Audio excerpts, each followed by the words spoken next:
நெடுந்தீவுல அமைந்திருக்கக்கூடிய பெருக்குமரம் அதனுடைய உள்பகுதியில தான் நான் இப்போது நின்று கதைத்துக் கொண்டிருக்கின்றேன்.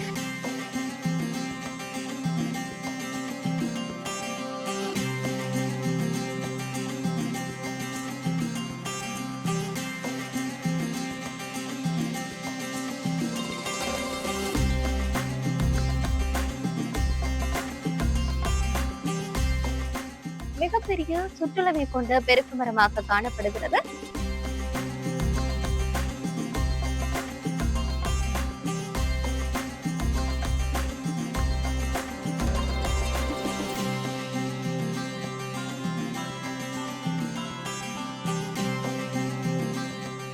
இந்தியாவுல பார்க்கிற போது இரண்டாவது மிகப்பெரிய பெருக்குமரமாக காணப்படுகிறது.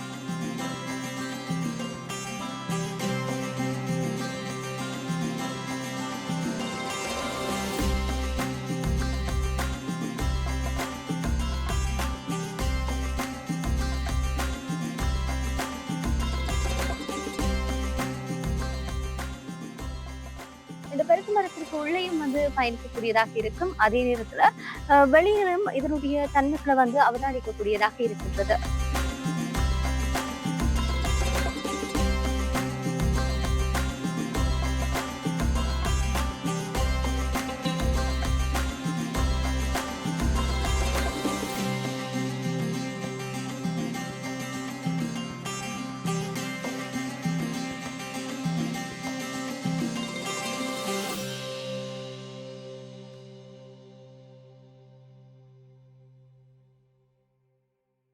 வணக்கம். மற்றும் ஒரு உலா நிகழ்ச்சியில் சந்திப்பதில் மகிழ்ச்சி. இன்றைய உலா நிகழ்ச்சியில நாங்கள் பார்க்க போகின்ற இடம் மிகவும் முக்கியமான ஒரு சிறப்பு வாய்ந்த இடமாக காணப்படுகிறது. இப்பொழுது நான் இருக்கக்கூடிய இந்த இடமானது ஒரு மரத்தின் உள்பகுதியில தான் இருக்கின்றேன். குறிப்பாக பார்க்க போனால் எல்லோருக்கும் தெரிந்திருக்கக்கூடிய நெடுந்தீவுல அமைந்திருக்கக்கூடிய பெருக்குமரம் அதனுடைய உள்பகுதியில தான் நான் இப்போது நின்று கதைத்துக் கொண்டிருக்கின்றேன். இந்த மரம் தொடர்பிலையும் இதனுடைய வரலாற்று தன்மை தொடர்புலையும் மேலும் இந்த மரத்தினுடைய சிறப்பம்சங்கள் தொடர்புலையும் தான் இன்றைய உலா நிகழ்ச்சியில விரிவாக பார்க்க போகின்றோம்.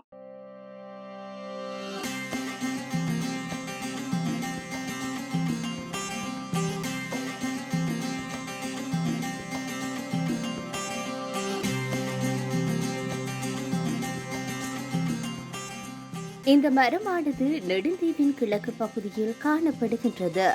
இது பாவோபாப் மரம் என்றும் அழைக்கப்படுகின்றது. இந்த மரம் பல நூறு வருடங்கள் மேற்பட்டதென கூறப்படுகின்றது. இந்த மரத்தில் உள்ள துளை வழியே உள்ளே சென்றால் அங்கே குகை போன்ற அமைப்பு உள்ளது. கிழக்கு ஆப்பிரிக்காவை சேர்ந்த இந்த மரத்தை அரேபிய வியாபாரிகள் 7ஆம் நூற்றாண்டளவில் இங்கு கொண்டு வந்ததாக கூறப்படுகின்றது. இதன் அடிமரம் மிகவும் விசாலமானது. இதன் பூக்கள் வெண்மை நிறமாகவும் காய்கள் வட்டமான பச்சை நிறமாகவும் உள்ளது.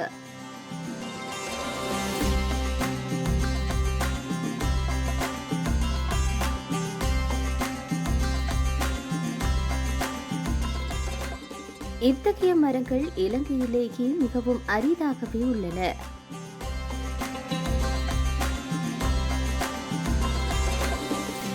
இன்று காலமாற்றத்தினால் இந்த மரம் அழிவடைந்து செல்கின்றது.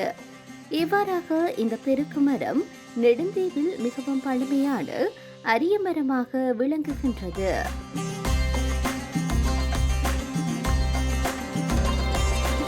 இயற்கையின் அற்புதங்களை பார்த்து ரசிப்பதற்கே நாம் மனிதராய் மீண்டும் மீண்டும் பிறக்க வேண்டும்.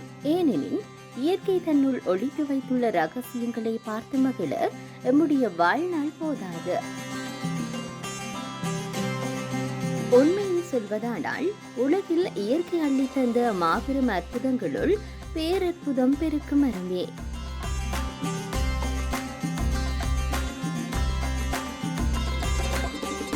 இந்த பெருக்கு மரம் உலகில் வாழும் உயிரினங்களிலேயே வயதான மிகப்பெரிய உயிரினம் எனும் பெருமையை பெற்றுள்ளது.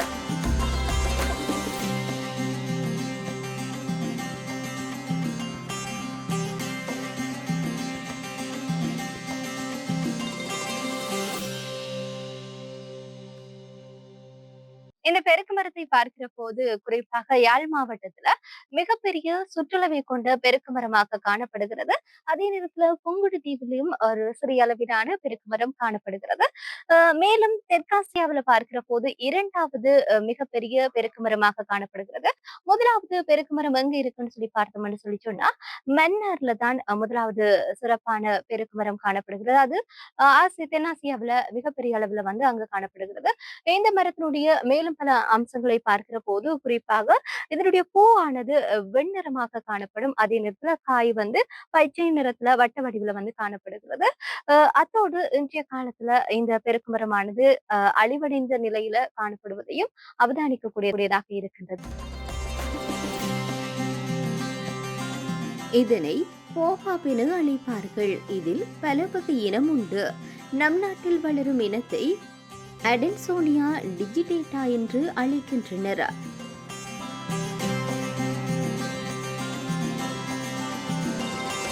இந்த வகை பெருக்கு மரத்தை முதலில் பிரான்ஸ் நாட்டை சேர்ந்த மைக்கேல் அடென்சன் எனும் தாவரவியலாளர் கண்டு அதனை பதிவு செய்ததனால் அவர்களுடைய பெயரினாலேயே இந்த மரம் அழைக்கப்படுகின்றது. இதன் இலை பெரும்பாலும் 5ஆக பிரிந்து கைவிரல் போலிருப்பதனால் டிஜிடேட்டா என்று சொல்லி அழைக்கின்றனர். தமிழில் பெருக்கு மரம். பெருக்கு மரம் என இடத்துக்கிடம் வெவ்வேறு பெயர்களினால் இன்று அழைக்கப்படுகின்றது. இப்போது இந்த பெருக்கு மரமானது பார்க்கிற போது அனைத்து சுற்றுலா பயணிகளும் இங்க வந்து பார்க்கக்கூடியதாக இருக்கிறது. அதே நேரத்துல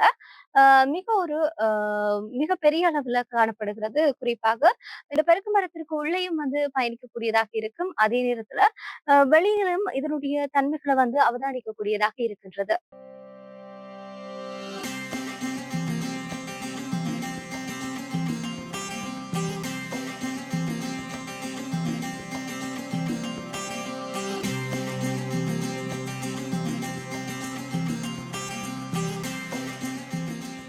இதிலே பெருக்கு என்பது பருமனை மட்டுமன்றி பல்கி பெருகி வாழுகின்ற நீரோட்டத்தை, திரவ ஓட்டத்தை குறிப்பதை வெள்ளப்பெருக்கு, ஆற்றுப்பெருக்கு, குருதிப்பெருக்கு, கண்ணீர் பெருக்கு போன்ற சொற்கள் காட்டுகின்றன. பெருக்கு மரம் அதிக வெப்பமான காலத்திலும் கூட ஆயிரக்கணக்கான லிட்டர் தண்ணீரை தன்னிடத்தை சேகரித்து வைத்திருக்கும் இயல்பை கொண்டது. இந்த காலத்தில் நாம் குழாயில் நீர் எடுப்பது போல தீவு பகுதியில் மக்கள் நேரற்ற காலத்தில் இந்த மரத்தின் வேரை வெட்டி ஆழ்விடங்கு அமைத்து தண்ணீர் எடுத்து குடித்தனர் என்று கூட கூறப்படுகின்றது.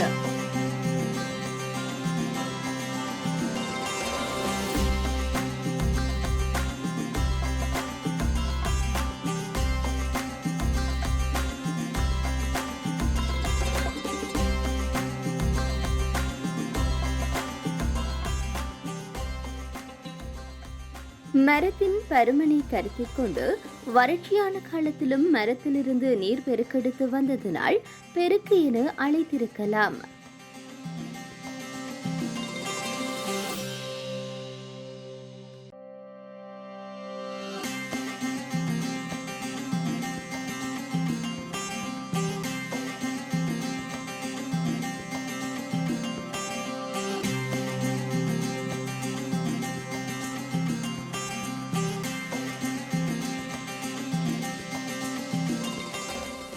மேலும் பெருக்கு மரத்தை பூரி மரம், யானை புளிய மரம், பப்பர புளி என்ற பெயர்களினாலும் தமிழர்கள் அழைத்ததை சொல்கின்றனர். யானைகள் இதன் பட்டையை உரித்து விரும்பி உண்ணும். யானையும் மனிதனும் அதன் பட்டையையும் நாரையும் உரித்து எடுத்தாலும் இயற்கையாகவே உள்புறமாக வளர்ந்து அதனை ஈடு செய்து கொள்கின்றது. இந்த மரமானது தமிழகத்திலும் இருக்கின்றது.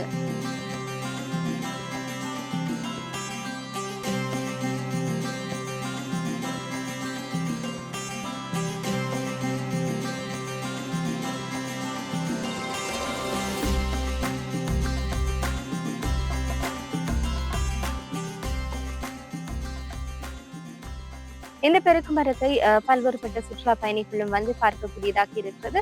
குறிப்பாக நெடுந்தீவுல இருக்கக்கூடிய சின்னங்கள்ல மிகவும் முக்கியமான ஒரு இயற்கை சார்ந்த விடயமாக இந்த மரம் காணப்படுகிறது. இவ்வாறாக பெருக்கு மரத்தினுடைய பல்வேறுபட்ட சிறப்பம்சங்கள் தொடர்பாக இன்றைய உலா நிகழ்ச்சியில விரிவாக பார்த்திருக்கின்றோம். மற்றும் ஒரு உலா நிகழ்ச்சியில் சந்திக்கும் வரை தயாரிப்பாளர் சகிராஜுடன் விடைபெற்றுக் கொள்ளும் நான் ரோஷானி மனோரஞ்சன். நன்றி.